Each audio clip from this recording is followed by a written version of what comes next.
Alright, this is Soul to Wise. I want to show y'all something. I said I was going to make a garden video anytime soon, but I'm going to do one today. I want you to see this. This is basil. You see? I want to see what kind of bee that was. Very shy. I don't know if y'all saw that black thing. Alright. You see all this basil? See this? It grows like a weed. See that? That one right there. That one right, them two right there. This right here. And this right here. I want you to see something else too. Where you at? Where you go? See that? Especially at this one right here. Just want you to watch this. See all them bees? Bees love this sweet basil. It's good for attracting pollinators, and if you have a beehive, this would be a good plant to make honey and to sell the herbs. So if you have a bee business, I'm pretty sure people already know that.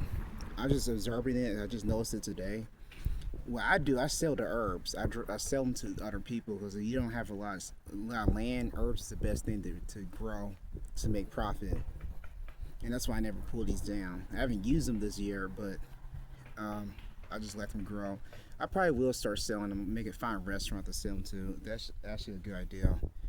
But the kick side, which I didn't notice before, because I never had this much basil at once. You see all these bees.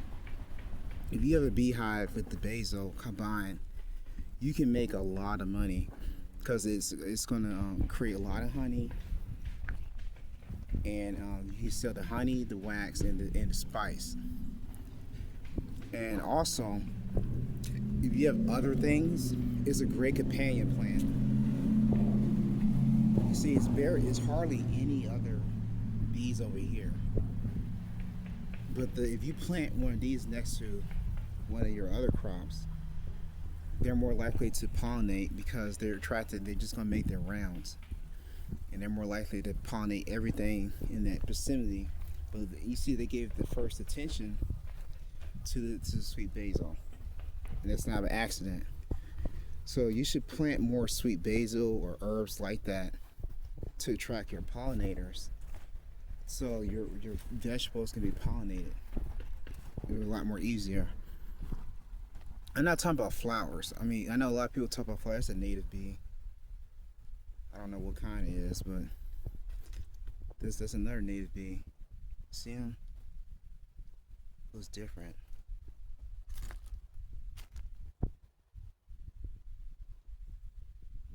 I don't know what kind of bee that is. I don't know. Alright. It's some type of native species. Yeah, but by doing that, you can have more stuff pollinated a lot more easily and more efficiently. Especially with plants that are difficult to pollinate, such as squash. If you have a lot of squash, you need to grow basil next to it.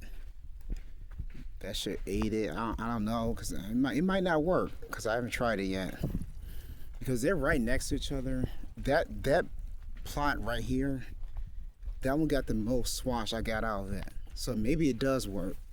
But if you plant the one basil plant right next to it, it should work even better. This plant right here gets the most squash.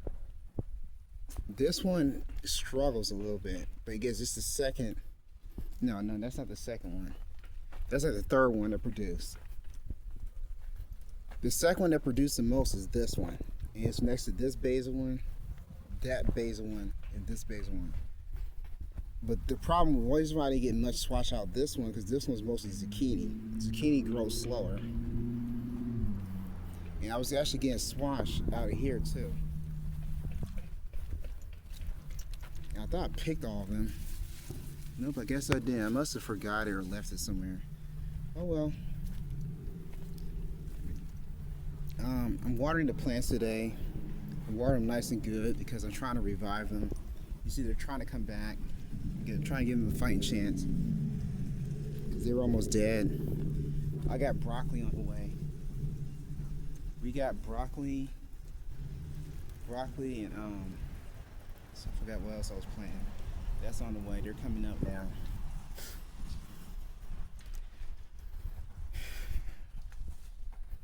The Swiss chard was revived.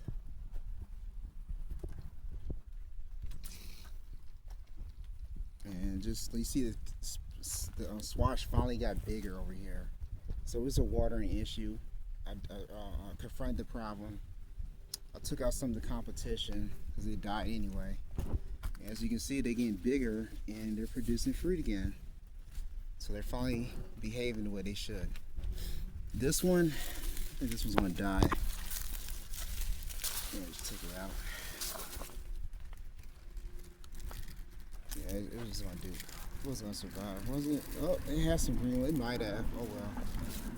That's why I'm not too quick to do that. How's this one looking? Nope. Take that out. That's the one I meant to get.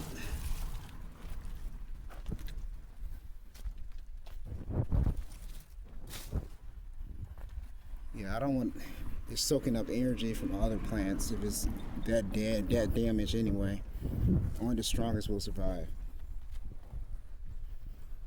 So y'all better work.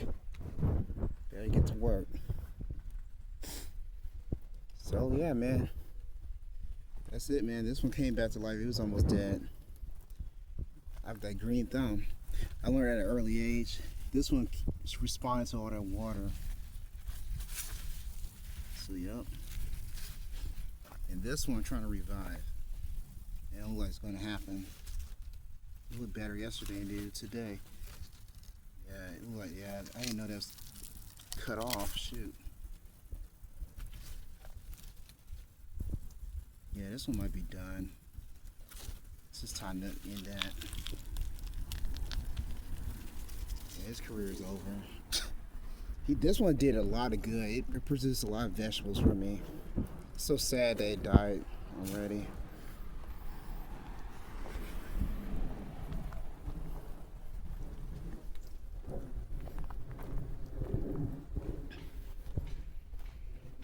It's almost time to pick more okra. Yeah, I'm gonna start selling some basil to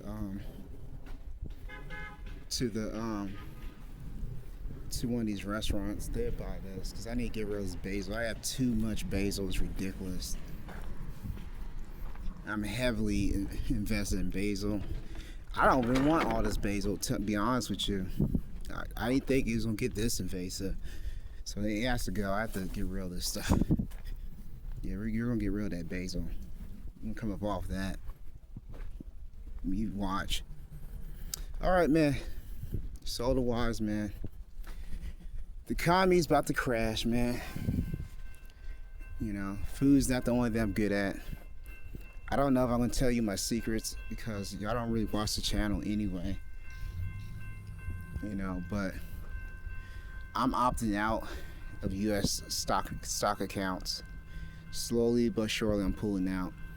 The only ones I'm keeping are depression stocks. Stocks that are good in bad recessions and depressions. But I've been pulling out the U.S. markets. I don't know. I might tell y'all which stock I'm going into, but I doubt it. If it's not supported by the government or something that's proven to work in bad times, I'm not investing in it right now. Even if it doesn't pay a big dividend, I'm still going to invest in stuff that pays better. I mean, that pays something over nothing. The crash is here, man. I think the stocks I found some cover call stocks. They're global stocks. They're global ETFs. One of them was the famous one we all loved and admire. It was QYLD, which I think it would recover and do better once we hit the crash. Everybody's gonna flock back to that one.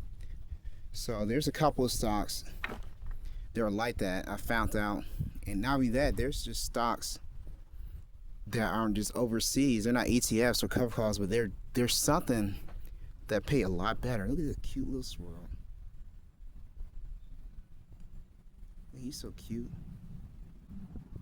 So, yeah, you know, that's it, man. Soul to wise, rich get richer, the poor get poorer. Work smarter, not harder. Work can set you free. Peace. All right, so I know this is Soul to Wise. I know I shouldn't be exposing secrets like this, but here's my my formula for breeding plants. Basically, I was gonna breed some black. I had black squash last year from Japan. I forgot what they're called, but I'm gonna buy some seeds. But I have this variety, this mutated squash. I showed a video of it earlier today. I don't know when y'all gonna get this video, because sometimes I take my time sending the video. I forget that it's on the phone actually. I actually got a new phone today, so that should help me out with storing new recordings and stuff. Sorry, I had to put the phone down. It's just taking forever for me to open this bag. So, with this squash is mutated. That's how it came. And in the other video, you saw that the flowers are like, it's like, so I have one branch that has like 3 flowers on one. And, you know, so I'm trying to make like these freakish mutant variants. But you know what would make it even more entertaining? If I crossbreed it with another species altogether. So then you have the mutated species with a more exotic species as well. I think that's gonna be crazy, as like an acorn squash, like a double-headed acorn squash. Like that's gonna be a big mother sucker, man. Yeah, acorn squash, it might work because acorn squash is, you can't eat it. Well, you can't eat this straight up either. But acorn squash, you have to bake it. But yellow squash is pretty sweet, and so is acorn squash. So I think these two would be good candidates for a cross hybrid. They should not be that different. It's sweet, you know. It might take a little bit longer to cook it because of the acorn squash genetics, but it should be compatible. You see how big that is compared to the normal yellow squash? Like, I have several more plants that are doing this. They have like, one has 3 flower heads on one stem. So there's a lot of potential for crossbreeding. Just like, I want to have like some weird genetics. Like, I gotta get the seeds out of this sucker, man. I'm gonna make that a priority. I don't know. Actually, I'm gonna look up on YouTube how to dry out. Like, I don't know how to dry out yellow squash because their seeds are so small. So this is gonna be a priority right here. This is the first fruit of my yellow squash this week, and I'm already getting the genetic mutations. I've never seen this since I've grown squash. I think the plants I got, either they were genetically different or, well, yeah, that's what it had to be. And these plants I actually bought from Walmart. They're from Bonnie. But I tell you what, they're Bonnie's property, but they won't be Bonnie's genetics when I'm done with them. I don't think Bonnie was planning this either. I don't know what happened with Bonnie, but I don't think they did that on purpose. I'm telling you what, by the time I'm done with this, they will not be Bonnie. I promise you that. They won't be Walmart genetics. I promise you that. Alright. So these are the plants I'm gonna grow next year. I said I was gonna grow mostly like wild lettuce and stuff like that, which I am. But I'm still gonna keep a small portion of plants to crossbreed. I might just do it in a different garden. How you doing? How you doing? Did you need that check? Yes, ma'am. Perfect. All right, that's it, guys. I'll talk to y'all later. Bye. So I caught this guy eating my passion vines. For those who don't know, this is a lace-winged butterfly caterpillar, and they migrate from South America to the USA. and they're ferocious, so I'm gonna have to kill him. And he killed 2 of my plants already. So and they were healthy yesterday. He just ate 2 plants today.